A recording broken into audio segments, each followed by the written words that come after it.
મહત્વપૂર્ણ સમાચાર તેના ઉપર કરીએ નજર, જે સમાચાર અત્યારે હાલ મળી રહ્યા છે। અમદાવાદના ગોમતીપુરમાં કસ્ટોડિયલ ડેથનો મામલો સામે આવ્યો છે। મહત્વની વાત એ છે કે ગોમતીપુરની અંદર કસ્ટોડિયલ ડેથનો જે મામલો સામે આવ્યો, જેમાં દર્શન ચૌહાણ નામના યુવકનું મૃત્યુ થયું છે।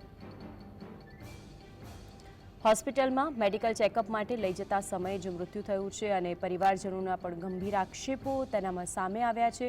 8 લોકોએ દારૂ પીધેલી હાલતમાં પકડવામાં આવ્યા હતા ગોમતીપુર પોલીસ દ્વારા, અને જ્યારે પોલીસ સ્ટેશન લઈ જવામાં આવે છે અને મેડિકલ ચેકઅપ માટે લઈ જવામાં આવે છે ત્યારે તેમાંથી એક વ્યક્તિ છે કે જેનું મૃત્યુ થઈ ગયું છે। હવે તેના પરિવારજનનું શું કહેવું સામે આવ્યું છે, આ સમગ્ર મામલે પોલીસનું શું કહેવું છે, તેના ઉપર સૌની નજર રહેશે। દર્શન ચૌહાણ નામના યુવક છે કે જેનું મૃત્યુ થયું છે। 8 જેટલા લોકો હતા જેમણે નશાની હાલતમાં ગોમતીપુર પોલીસ દ્વારા પકડવામાં આવ્યા હતા। હોસ્પિટલની અંદર મેડિકલ ચેકઅપ માટે લઈ જવામાં આવ્યા હતા, પરંતુ તેમાંથી એક વ્યક્તિ છે, એક યુવાન છે દર્શન ચૌહાણ, કે જેનું મૃત્યુ થઈ ગયું છે। પરિવારજનોના પણ એક તરફ આક્ષેપ છે, બીજી તરફ પોલીસની કેટલીક સ્પષ્ટતા છે, પરંતુ કસ્ટોડિયલ ડેથનો મામલો છે। હવે મહત્વની વાત એ છે કે મેડિકલ ચેકઅપ સમયે લઈ જતા વખતે જ આ જે મૃત્યુની ઘટના સામે આવી છે તેને લઈને કેટલી બાબતો છે કે જે શંકાના દાયરામાં આવી છે।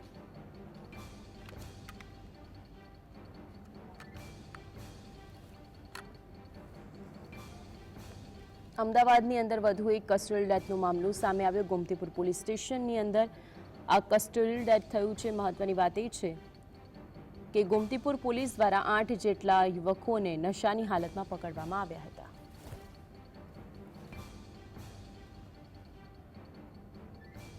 તો આ અંગે વધુ માહિતી માટે સંવાદદાતા વિરેન્દ્ર જોડાઈ ગયા છે। વિરેન્દ્ર, આજે કસ્ટોડિયલ ડેથનો મામલો સામે આવ્યો છે, સૌથી પહેલા તેને લઈને પોલીસનું કોઈ નિવેદન સામે આવ્યું છે ખરું? બિલકુલથી કહી શકાય માનસી કે અમદાવાદના ગોમતીપુર વિસ્તારની અંદર જે વહેલી સવારે કસ્ટોડિયલ ડેથનો કિસ્સો સામે આવ્યો છે, તેની અંદર હજી સુધી સત્તાવાર રીતે સ્થાનિક પોલીસ હોય કે ઉચ્ચ અધિકારીઓ હોય તેમના દ્વારા કોઈ સ્ટેટમેન્ટ તો નથી આપવામાં આવ્યું, પરંતુ જે દર્શન ચૌહાણ નામનો જે યુવક હતો તેને ગઈકાલે મોડી રાત્રિએ ગોમતીપુર પોલીસ દ્વારા અટકાયત કરવામાં આવી હતી અને જે અલગ અલગ જગ્યાઓ ઉપર એક કોમ્બિંગ કરવામાં આવી હતી। એટલે કે રાજ્યના ગૃહમંત્રી દ્વારા ગઈકાલના રોજ જે પ્રેસ કોન્ફરન્સનું આયોજન ઉચ્ચ અધિકારીઓને જ્યારે ગુનાખોરીની અંદર કાબૂમાં લેવા માટે તમામ અધિકારીઓને બોલાવવામાં આવ્યા હતા, પરંતુ તે અધિકારીઓ આવ્યા બાદ જે અમદાવાદની અંદર મેગા કોમ્બિંગ સર્ચ ઓપરેશન હાથ ધરવામાં આવ્યું હતું ગઈકાલે સાંજે, એટલે કે સમી સાંજ 7 વાગ્યાથી તે આજ વહેલી સવાર 7 વાગ્યા સુધી આ કોમ્બિંગની વાત હતી। પરંતુ આ કોમ્બિંગની અંદર ખૂબ જ નાટ્યાસ્પદ એટલે કે નાટક બહાર આવ્યા છે, કારણ કે અત્યાર સુધી ગુનાખોરી જ્યારે વધી રહી હતી ત્યારે કોઈ કાર્યવાહી કરવામાં નથી આવતી, પરંતુ જ્યારે રાજ્યના ગૃહમંત્રી રાજ્યના પોલીસ વડા જ્યારે કહે છે કે આની અંદર સમગ્ર કાંડ એટલે કે જે અસામાજિક તત્વોનો આતંક હોય, હત્યા હોય, લૂંટ હોય જેવી ઘટનાઓ બેરોજ બની રહી છે, તો તમારા દ્વારા પોલીસ કાર્યવાહી કરવી જરૂરી છે। પરંતુ ત્યારબાદ જ્યારે ગાંધીનગરથી આ તમામ અધિકારીઓ જ્યારે અમદાવાદ ખાતે આવ્યા અને મોડી સાંજથી જે કોમ્બિંગની વાત કરીને તેની અંદર ગોમતીપુર વિસ્તારની અંદર પણ કોમ્બિંગનું આયોજન કરવામાં આવ્યું હતું, તેની અંદર ઘણા ખરા દારૂના જે બેનામી સ્ટેન્ડો ચાલતા હોય છે ને તેની અંદર પોલીસ દ્વારા દરોડા પાડવામાં આવ્યા અને તે જગ્યા ઉપરથી દર્શન ચૌહાણ નામના યુવકની ધરપકડ કરવામાં આવી।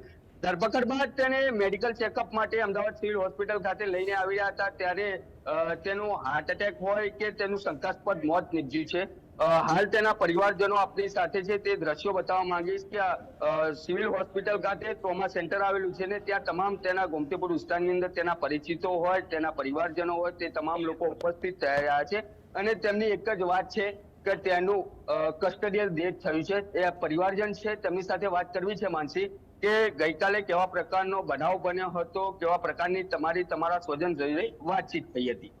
રાત્રે મારી પાસે આવ્યો 10 વાગે, મને એવું કીધું કે ચાલ આપણે જમવા જઈએ, પછી હું ગયો નહીં એની પાસે અને એ જઈને દારૂ પીવા ત્યાં બેઠો, જે સ્ટેન્ડ ચાલી રહ્યું છે ત્યાં બેઠો, ત્યાંથી પોલીસ કર્મી એને લઈ ગયા અને લઈ ગયા પછી જે એને કસ્ટડીમાં નાખ્યો અને સવારે એની મમ્મીને મેં ફોન કર્યો તો એની મમ્મીએ મને એવું જાણ આપી કે એને કસ્ટડીમાં લઈ ગયા છે। પછી મેં એને વાત કરી તો જે ટ્રેન ચાલે એ મહિલાને મળવા ગયો, એ મહિલાને હું મળ્યો તો મહિલાએ મારી પાસે આવીને એવું કીધું કે મને કે ચાલ આપણે ગોમતીપુર ડિવિઝનમાં જઈએ છીએ। ડિવિઝનમાં હું લઈને એક્ટિવા પર બેસાડી, એના જ એક્ટિવા પર એને બેસાડીને લઈ ગયા પછી એને મને એવું કીધું, મને કે પોલીસ વાળાએ મને એવું કીધું છે કે તને 2 દિવસ તું એવું હતો ઘરને લોક મારીને તું જતી રહે કે એક્સપાયર થઈ ગયો છે। એટલે હું અત્યારે મીડિયાને એટલી રિક્વેસ્ટ કરું છું કે આટલી મેં તમને જુબાની આપી છે, કાલ ઉઠીને મને પોલીસ કર્મી કાલ કરવું ના જોઈએ. બીજી બાજુ તેવી વાત કરવામાં આવી રહી છે કે જે મહિલા સાથે આ પોલીસ સ્ટેશન ગયા હતા તેને કેવા પ્રકારનો સ્થાનિક પોલીસ એટલે કે ગોમતીપુર પોલીસ દ્વારા જવાબ આપવામાં આવ્યો હતો અને જે પ્રકારે જે અલગ અલગ વ્યક્તિઓની અટકાયત કરવામાં આવી તો સ્થાનિક બુટલેગરોની અટકાયત કરવામાં આવી હતી ખરી? નહીં, એકના આમાં એવું છે કે જે જગ્યાએ ગોમતીપુર ડીજેની અંદર એક જગ્યાએ દારૂ પકડાય છે એટલે બધી જગ્યાએ એવું કહેવામાં આવે છે કે ધંધો બંધ કરી દેજો, જેથી કરીને 5-6 જગ્યાએ ધંધો ચાલે. ગોમતીપુરમાં લીલા છે, બેબી છે, ગોમતીપુરમાં અંદર કેટલાય છે એવા બુટલેગરો જ્યાં ધંધા પછી બંધ થઈ જાય છે અને અમારી સામે જ અધિકારી પૈસા લઈને જઈ રહ્યા છે અને જે ખેપીઓ આવે છે માલ નાખવા એ પણ અમારી સામે પૈસા લઈને જઈ રહ્યો હોય છે. તો એ લોકોને કઈ નથી કરતા પોલીસ અધિકારી અને અમે જે પીવાજી અમને જ પકડે છે. તમારી શું માંગ છે એક પરિવારજન તરીકે જે રીતના તેનું કસ્ટડિયલ ડેથ સામે આવી રહી છે? મારી તો માંગ છે કે જ્યાં સુધી અમને ન્યાય નહીં મળે ત્યાં સુધી અમે બોડી લેવા તૈયાર નથી. બિલકુલથી કહી શકાય કે માનસી આ જે તમામ પરિવારજનો છે તેમની એક જ માંગ છે અને કહેવામાં આવી રહ્યું છે કે જે મૃતદેહ છે તે સ્વીકારવામાં નહીં આવે. તેમની માતા પણ અહીંયા હતા, તેમની સાથે ચર્ચા કરવાની કોશિશ કરીશું. બીજી બાજુ એ પણ દ્રશ્યો બતાવવાની કહેવા માંગીશ કે એ પણ દ્રશ્યો બતાવે કે તમામ પરિજનો હાલ અહીંયા ઉપસ્થિત છે ને તેમની એક જ માંગ સામે આવી રહી છે કે જે મૃતદેહ છે તે મૃતદેહ સ્વીકારવામાં નહીં આવે. તેમની માતા છે તેમની સાથે વાત કરીશું કેવા પ્રકારનો બનાવ હતો ને કેવું તેમના પુત્ર દ્વારા કહીને બહાર જવામાં આવ્યું હતું. માતાજી, તમારા પુત્રનું મોત નીપજ્યું છે, તમને કેવા પ્રકારનું કહીને નીકળ્યો હતો ને શું કહેવામાં આવ્યું હતું? મારો બાબો નીકળ્યો કે મમ્મી હું ઝાંપામાં જઈને આવું છું, જમીન જો 4-5 રોટલા ખાઈ કે મમ્મી ચિંતા ના કરી કે હું આવું. અને 11 વાગ્યા એટલે એનો ફોન આવ્યો કે મમ્મી મને પોલીસ વાળાએ પકડ્યો. પછી ચાલીના નાકામાં કે મમ્મી તું ચિંતા ના કરતી. પછી આવા બધા ચાલીના છોકરા મોકલ્યા, બધા ચાલીના છોકરા મારી ગણસ સાહેબ. બોલો, આખી રાત હું આમ બેઠેલી હું ઘરમાં એકલી અને બધા છોકરા મારી ચિંતા કરે. આપનો જે પુત્ર છે તેનું મૃત્યુ નિપજ્યું છે, તમારી કેવી એમની કેવા પ્રકારની માંગ છે? પોલીસ સાથે કેવી માંગ કરી રહ્યા છો? છોકરો જોઈએ, મારો છોકરો જીવતો જેવો લઈ જાય એવો પાછો જોઈએ, મારે બીજું કઈ નહીં જોતું સાહેબ. કોઈની મિલીભગત આની અંદર સામે આવી રહી છે કે પોલીસ દ્વારા કેવા પ્રકારનો જવાબ આપવામાં આવ્યો છે? તમે જયારે પોલીસ સ્ટેશન ગયા ત્યારે પોલીસ દ્વારા કેવો જવાબ આપવામાં આવ્યો? કે મને કીધું હતું કે બાબુ તો બાબાને બીમાર કોઈ જણ આવી પણ એ નહીં થયેલું, ખાલી શરદી કાચી તાવની દવા લાવતો હતો એટલું કીધું મેં. બીજું કઈ કીધેલું ના. મને પૂછી મને કે બાબાને કશી બીમારી નહીં કહું, તો ખાલી શરદી ખાંસી દવા લાવતો હતો પપ્પુ એટલું જ કીધું. કારખાના વાળા ત્યાં કહું, બીજું કઈ કીધું નહીં. તમે શું કહેવા માંગશો? રાજ્ય સરકાર હોય કે પોલીસ ડિપાર્ટમેન્ટ હોય, અમને ન્યાય જોઈએ, મારો બાબો જોઈએ. જેવો પકડે એવો મારો પાછો જોઈએ, મારો છોકરો પાછો જોઈએ.